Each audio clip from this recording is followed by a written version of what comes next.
reason why leaders are doing this kind of shape with your feet spread apart like this is to create a certain letter of the alphabet. You're giving this directed energy to your partner, which goes back for them, over, and then forward. And what kind of letter of the alphabet does this look like? It's on its side. U. D. Oh.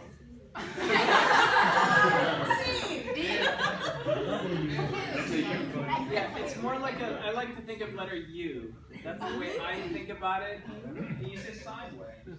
It's a letter U on its side. It's actually, it's almost like an upside down U. Or like a J. I can see the J. Okay. I can kind of see J. You want to visualize like you're sending your partner's leg into this shape and then they hook behind. So maybe there's a little bit of J or a U, but you want to send your partner this way. You just don't want to turn what while you're doing it? Oh, your chest. The spine.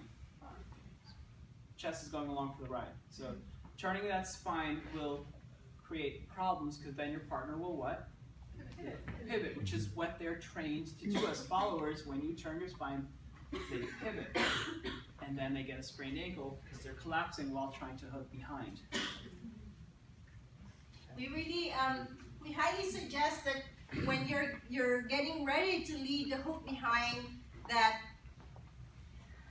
I'll go in a diagonal so hopefully they see that you do it slowly enough. So here's my left, my right, here's the left. I'm about to lead the hook behind. I'm doing it slowly enough because this is where the communication is really critical. I have to roll my body on top of my left foot to get Homer's right leg to start reaching back. Enough that his right foot clears his left foot. If it's forward, keep it forward. That's not good. They're going to hook in front. Yeah? So we have to get them to start to clear their left foot.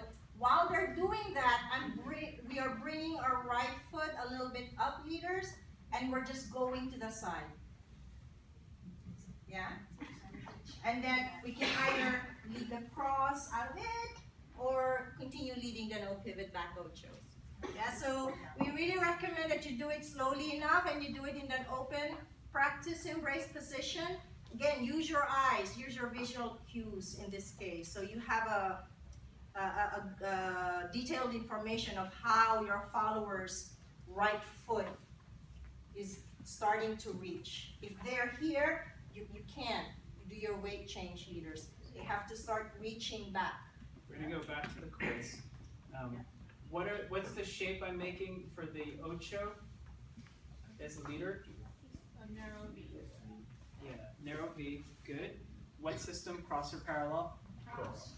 Good. Followers, what are you doing? Small ochos. Ochos with? No pivot. Good, no pivot. Which means what? Yeah, no spine rotation. Good. Do you have questions for the followers? You want to quiz them on their shape? Okay. Followers, what are we trying to do when we're walking back?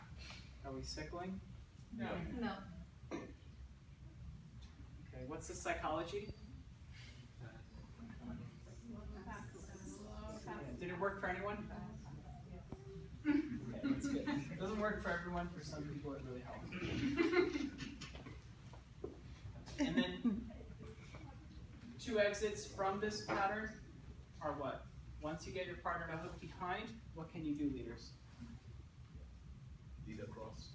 Lead the cross, or Back ochos.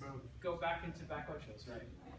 There are other things you can do, but if you stay in cross system, those are two nice things that we've done already. Okay, so a little half song demo. Yep.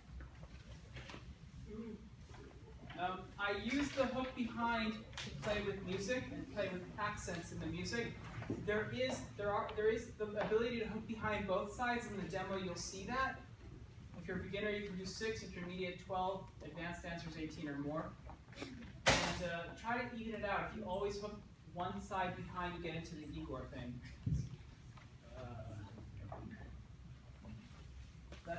sense that we're ready, we'll do it again next week. We'll review it.